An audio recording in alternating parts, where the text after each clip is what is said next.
حضرت شیخ د پنجپیر رحمہ اللہ و فرمائل وی زما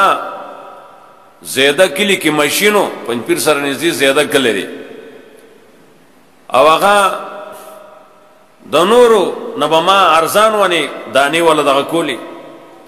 جو غنا بو رش بو ډیر خلق براته ویوزل یو اندور راغې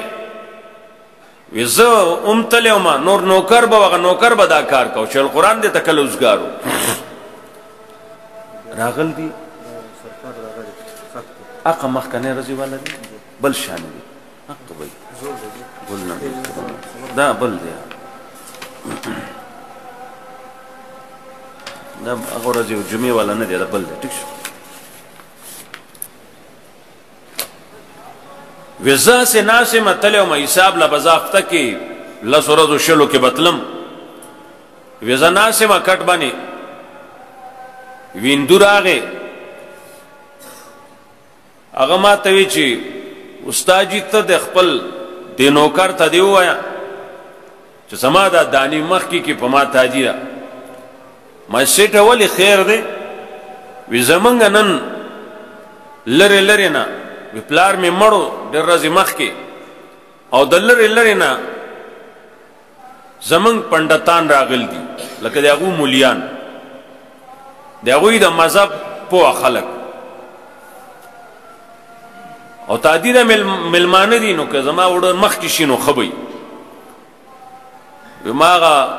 نوکر ته ووایي چې دده دا وړه مخکې که هغه یې وله مخکې کړه ما ستاسو د پنډتان ولې جمع شي دي وی چې د باباجي مړ دی موږ هغه پسې څه ښه کار کوو که نه چې ثواب ورسي مې نه دا تاسو میندوان هم دا کار کوئ او جي ولې موږ خو ترتیبي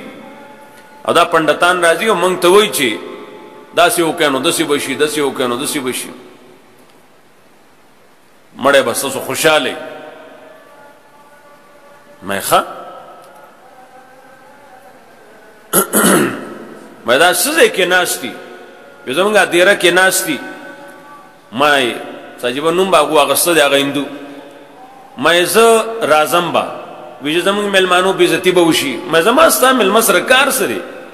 زه لرې نه تماشه کوم چې تاسو خپل مړي پسې څنګه ختم کوئ تماشه به لرې نه کوم نو لرې کې خبره نشته زما ستا مېلمه سره کار نشته ستا ځان له یو طریقې کار دی ډېره ښه ده خو چې زموږ مېلمه بېزتي ون مېلمانو بېزتي ونه شي درانه مېلمانه دي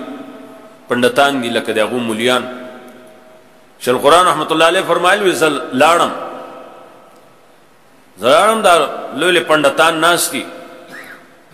نو دې میز کې بالا خېښی دی هغې باندې هغه خپل هغه کتاب ایښی دی او دا چار چاپېره سې ناست دي نو یو د دې ځای نه پاسي هلته دي څه وایي لکه تلاوت د هغوی سره ترتیب چې دی دا نور غلی اوري چې لږ ټیم تېر وځي هغه بس کی نو بیا هغه بل پنډت پاسي هغه بالغ هغه کتاب خوا ته لاړ شي لنډه دا په دې انداز یو څو دا خپل کتاب وی دا نور غلی ناسو داسې اړاقې نه کو دا خبره ما اندازه واغسته د هغوی د ختم ترتیب زه خو بیا رالم وی بې سره د وروسته مې ولیده ما دا ستاسو وی څنګه ختم وی ولې جي دا خو هغه یو به پاسېده هغه به هغه لسته او منځ کې ستاسو کتاب پروت و په بالغ باندې یو به هلته ته سر لږ به یې لسته بیا به هلته ته غلی به کېناست بل به لاړ هلته به زنګونان مات کړه په ادب به کېناست دا زمونږ ختم چی خو دا ټول لولي وی چې هغه ستاسو څه ترتیب به وي او موږ د خپل ګرین شریف بېزتي خو نه کوو موږ د خپل کتاب بېزتي خو نه کوو دا به یو لولي نور به اوري یو به لولي نور به اوري که نه نو تاسو خو چې ټول لګیا نو اورېدونکی څوک دی